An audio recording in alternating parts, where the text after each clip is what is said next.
You have the mic. Thank you, Mike, for the mic. Welcome, everybody.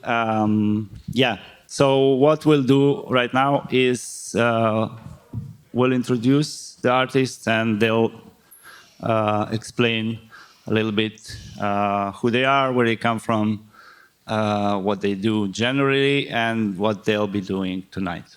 So first up is, and we'll do this in the order that they'll be appearing also later.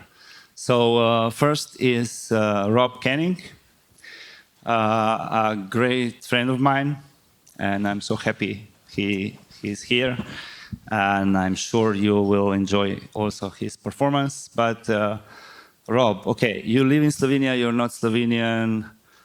What are you? That's right. Well, I'm an Irishman abroad. Okay. Yeah. So I moved here after about 10 years of working in the universities in the UK. I moved here, having finished my PhD and burning out, post-PhD burnout. So I moved here and bought a farm, and I'm renovating a farm living in the woods. Okay. So you used to be a composer? Yes, I used to be a composer. I used to identify as a composer. I was very much a traditional composer, writing music notation, writing scores, instrumental scores. I suppose very much inspired by the European avant-garde, composers like Yanis Xenakis and Pierre Boulez, Ligeti, people like this, these kind of classics of the European avant-garde. And I was making this kind of instrumental music, kind of nodding towards this stuff. Karl-Heinz Stockhausen, of course, as well.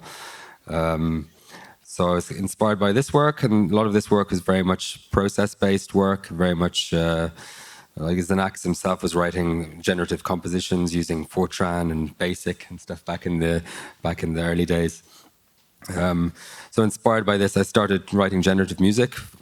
So I was still working with instrumental music, not using computers, coming up with algorithms and slowly kind of transcribing these into music notation, kind of laborious process.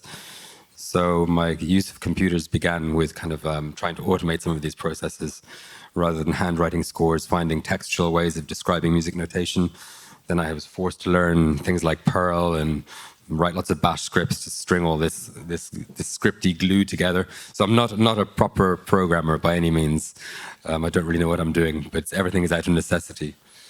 So yes, but very much involved through this, very much involved with the kind of open source software movement. I was working for a couple of years with a media arts group collective called Go to 10, and we made a Debian-based live bootable USB distribution for artists by artists was the tagline. So we did a lot of tours around media festivals and arts festivals around Europe, promoting this our operating system Debian-based live booting thing full of lots of goodies for media artists.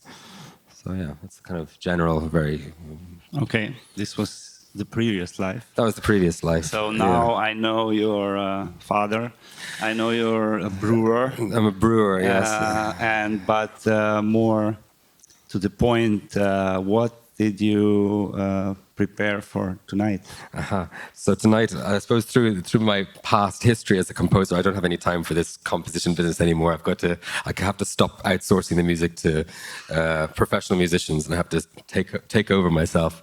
So I've started playing as a free improviser, like improvising guitar player. Not specifically guitar, any instrument really. But tonight I'll be playing the guitar. And I've prepared this guitar with an ESP32 microcontroller. So I've rigged it up with extra controls. I'm processing it through a language called Super Collider, which is a language specifically for sound synthesis and audio composition. Many different things really it can do. So now I talk to this. I sample my guitar live manipulate the sounds. I have this ESP32 in the guitar, and with the help of Luka, we 3D printed a nice scratch plate here. I have coins as buttons for my capacitive touch. There's a accelerometer gyroscope thing built into the guitar, and this just communicates over Bluetooth to my laptop. I'm not really quite sure everything it can do. It's a bit of a mystery what happens when I hit some of the buttons, so you can be up for some surprises. I'm certainly always surprised when I'm playing it, what the hell's going on. So experimental music, beware. Thank you, Rob. I'm looking forward. After Rob's performance, we'll be screening a short film by Enrico Dorigati. And hi, Enrico. Hello. Hey. So, Hey.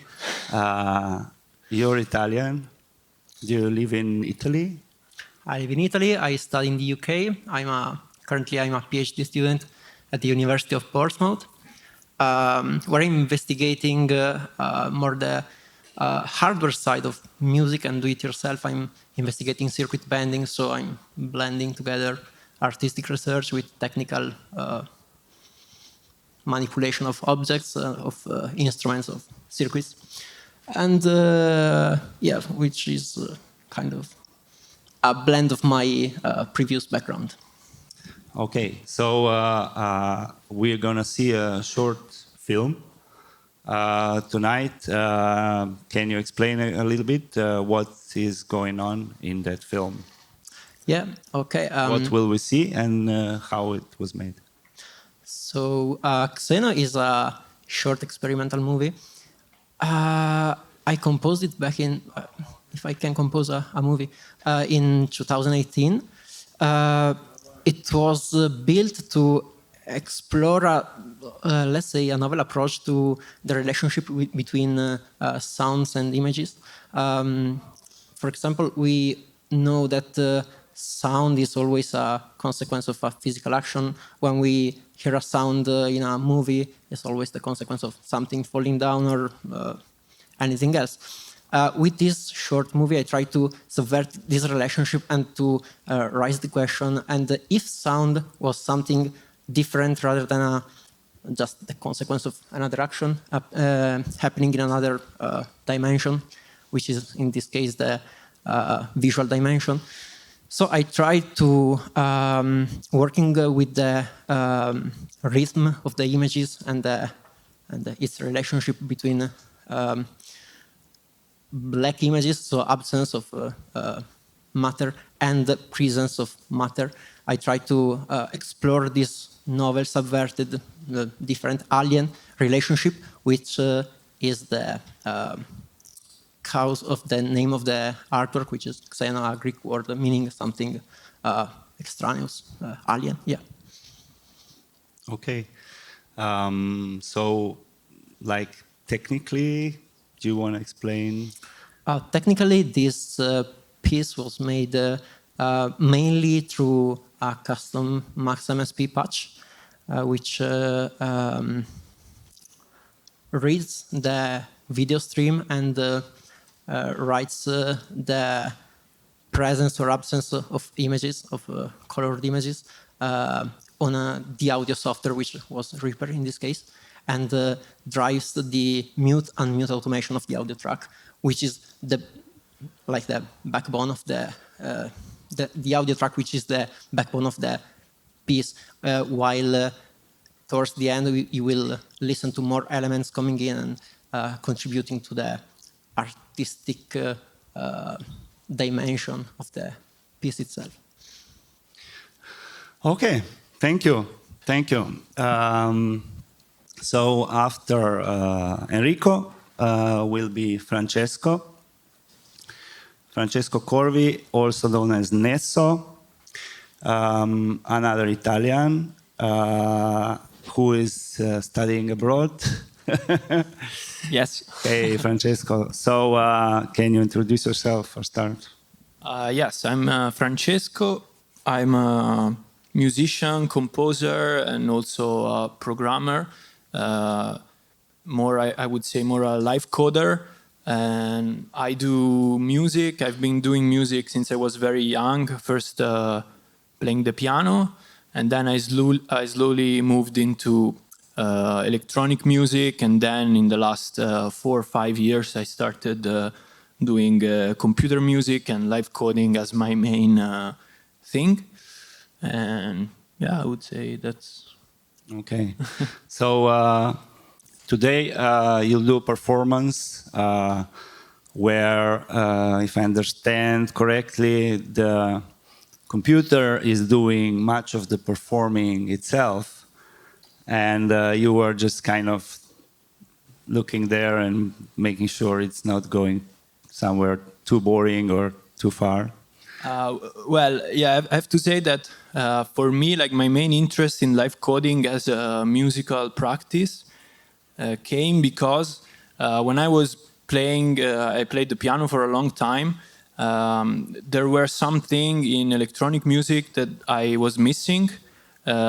So, for example, the anxiety of being on stage and knowing that something could go wrong, and having also a sort of like degree of freedom while you're playing, which is something that I feel sometimes can be missing when you are using a lot of commercial software, for example. Yeah, so sometimes we have a feeling that the guys up on stage are just pressing play and then yeah, sometimes like it can be like that. Sometimes no. I don't want to say. I don't want to. But yeah, I would say like in the way I perform, I actually do a lot of things, but the main thing is about listening to what's happening in my system and trying to understand that. So in a way, there is not a lot of action, of movement involved, but there is a lot of like understanding the state of the system and maybe giving just some small adjustment to find a sort of new balance. So I would say that there is a lot of like improvisation, which is something that I really like in music, in making my own music. I don't want things to be always the same. I want to feel the fact that something could go wrong, and look for a way to kind of communicate that to the audience. So I feel like when you go to a concert, for example, a free jazz concert, you can feel also the anxiety, the mood of the performer on the stage. And sometimes in electronic music, this is a bit missed. I feel that live coding is a sort of way where by showing your screen, showing your code, and by also showing also that something could go wrong, you're actually putting this idea back onto the stage and showing it to the audience. And I feel this for me, it has been my main interest in the last year, trying to find a way of performing what I was doing in a way which feels a bit more alive, let's say. Okay, so I guess you don't exactly know what we will hear, but... Well, I kind of know, but I like to give a sort of freedom to the computer. And this freedom can also be inspiring for me, because if something unexpected happens, I tend to embrace it rather than just saying, oh, no, this is not what I wanted. Which is exactly how you feel when you're maybe playing with someone else and you're improvising and they do something you didn't expect. You just embrace it and you go on, and the flow of events will find a new way, let's say. Okay, thank you. I am looking forward. So after Neso's performance, we'll do a short break. You'll have again a chance to have some drinks. And then after the break, we will continue with Luka with his piece, Piano Forte. And it's a hint. You may see something which will be used. Hey, Luka. Hi, okay, Luka. I'm Luka, and you're Luka, and we are both Slovenian. It's a very common Slovenian name. You wouldn't guess. Okay, so I know you for a long time, and you've always been doing music with computers. That's right. Where did it start, and how's it going? I think I was 14 Yeah, I had a older brother, which you also know, who was doing computers. Yeah, and father who was a conductor and pianist. So it all came together. And yeah, I started actually making computer music in the really early days when there were no MP3s even and so on. So yeah, I guess that's the starting point, and then I was So my work, I think, is or my interests as a creator or artist are a mixture between technology, music, also video a lot of times, a bit of performance as well. So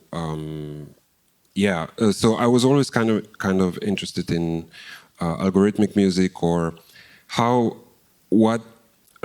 to create something with the machines that we have at our disposal that appears alive, and why does it appear alive, and at which point we can then kind of like start to think what is human and what is not human, and what is natural and what is not natural. And then, of course, these are categories that are constantly really fluid and are also problematic in the sense of like saying natural is only biological or it's not, or I mean, we are nature, so if we make machines, then machines are also nature. So all these questions are always really interesting to me. But what I always kind of was really interested in is creating something really alive through using machines.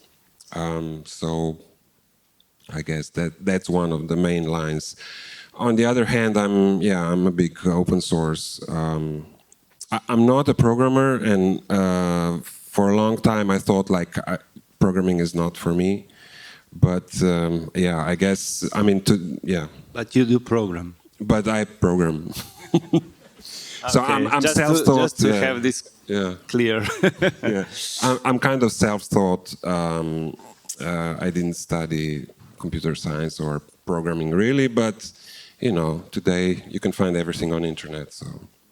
Okay, so what machine will you be bringing to life today, and what will we see here, of course? Yeah, so today it's a very, I think, quite nice mixture of very analog and very digital. So what we have here is people know this under the name of player piano. So it's a piano that can play by itself. It's something that is not very new. Does it have a floppy drive? It actually has a floppy drive. Okay, I thought so. So it's a Yamaha model that is not, this is a bit older, but I mean the interface is older. So it has little motors inside and it can play by itself. But the key point is that it takes MIDI, so you can control it via MIDI in real time. And I'm using Super Collider.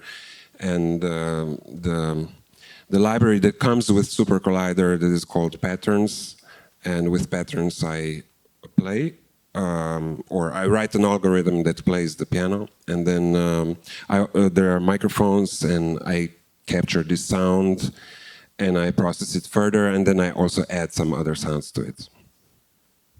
Okay, I think it'll be great, and I'm really looking forward, and that will be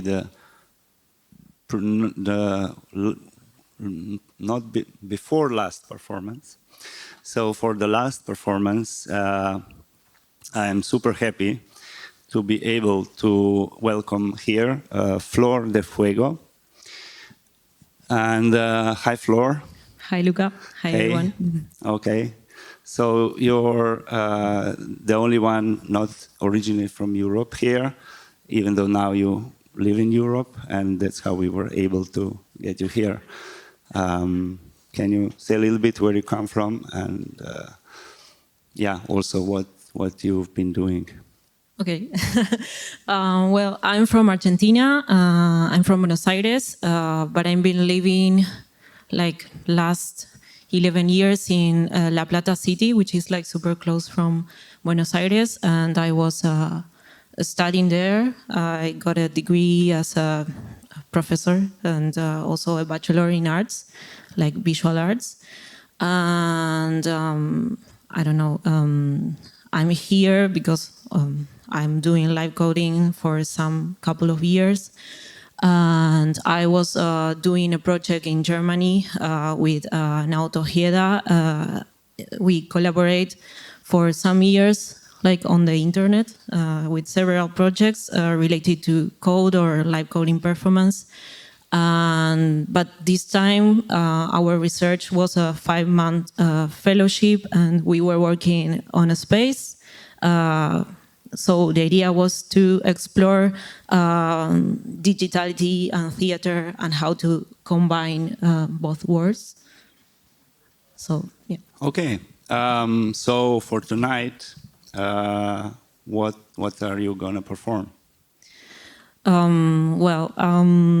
me, this is like part of a research that comes also from this other research that is also related to how to explore the idea of a performance, of a like coding performance, but rather more than saying, well, I play music, I play visuals. I would like to say it's more like an experience. And for me, it's important to not say, well, I'm a musician, I'm a programmer, I'm a visual artist, because I can't find a place to fit in that idea. So I like the idea of blurry the concepts and disciplines. So this for me is like more like an experience, and it's a kind of a VR environment, a web page. And I can play visuals there, and I can manipulate some stuff through MIDI and also playing sound there. And I think it's kind of a playful setup. Yeah, it looks very, very nice, very colorful. And you're actually combining several programming languages in the same at the same time, no? Yes, I'm using for visuals mostly Hydra, but this is also like kind of a texture because I'm using a frame that is a framework from 3JS, so it has this JavaScript side, and also it has a web MIDI that I can connect with Orca, that is this kind of esoteric programming language. So this is a kind of a sequencer, and I can trigger well, sound or anything that is MIDI related. Okay, and I can just say thank you, and that before her performance, you will have a job, small job to do. You'll find out in time. So yeah, thanks Flor, thanks everybody, thank you all for coming here. Let's say half an hour pause for drinks. There is the bar outside. There is also a terrace. Why is the terrace funny? Terrace with a pool is even better usually, no? Unfortunately, no, not tonight. It's not better. Will be better without the pool. But it is what it is. The weather is generative, and you cannot predict it completely. Even though I'm sure computer scientists are trying their best, together with physicists, of course. Okay, thank you.